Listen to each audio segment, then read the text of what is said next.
Hi everyone, welcome to my channel Rehana's పూరీలు. ఈరోజు పలావ్ ఏ విధంగా చేసుకోవాలో చూద్దాము. ఫస్ట్ ఈ విధంగా రైస్ని కొలుచుకోవాలండి. మనం దేంతో అయితే కొలుచుకుంటామో దాంతో వాటర్ వేసుకోవాలి. ఈ విధంగా 2-3 సార్లు కడుక్కోవాలండి రైస్ని. తర్వాత కావాల్సిన ఇంగ్రీడియంట్స్ అన్నీ ఈ విధంగా తీసుకోవాలి. పొయ్యి మీద డెక్షి పెట్టుకొని ఆయిల్ హీట్ చేసుకోవాలండి. హీట్ చేసుకున్న తర్వాత ఆనియన్స్ని వేసుకొని బాగా బ్రౌన్ కలర్ వచ్చే వరకు వేయించుకోవాలి.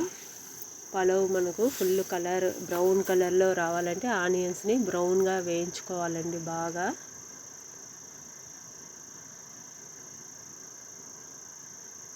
అల్లం పేస్ట్ని కొంచెం వాటర్ వేసుకొని ఈ విధంగా బ్రౌన్ కలర్ వచ్చిన తర్వాత ఆనియన్స్లో యాడ్ చేసుకోవాలి. వాటర్ కలుపుకోవడం వలన అల్లం పేస్ట్లో అడుగు మాడదండి.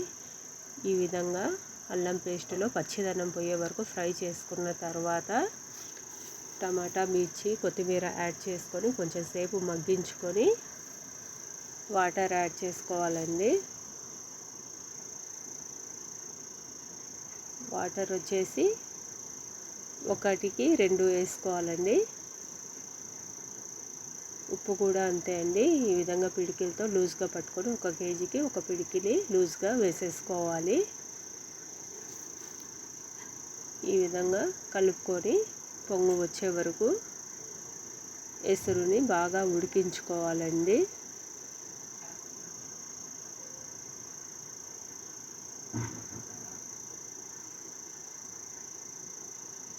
బాగా ఉడికించుకున్న తర్వాత రైస్ని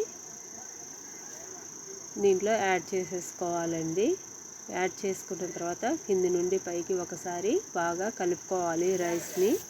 తర్వాత మూత పెట్టేసి బాగా ఉడికించుకోవాలి. ఈ విధంగా ఎసురంతా పోయే వరకు ఉడికించుకున్న తర్వాత మనం ఈ రైస్ని మంట అంతా తీసేసి ఈ విధంగా బొగ్గుల మీద దమ్ చేసేసుకోవాలి.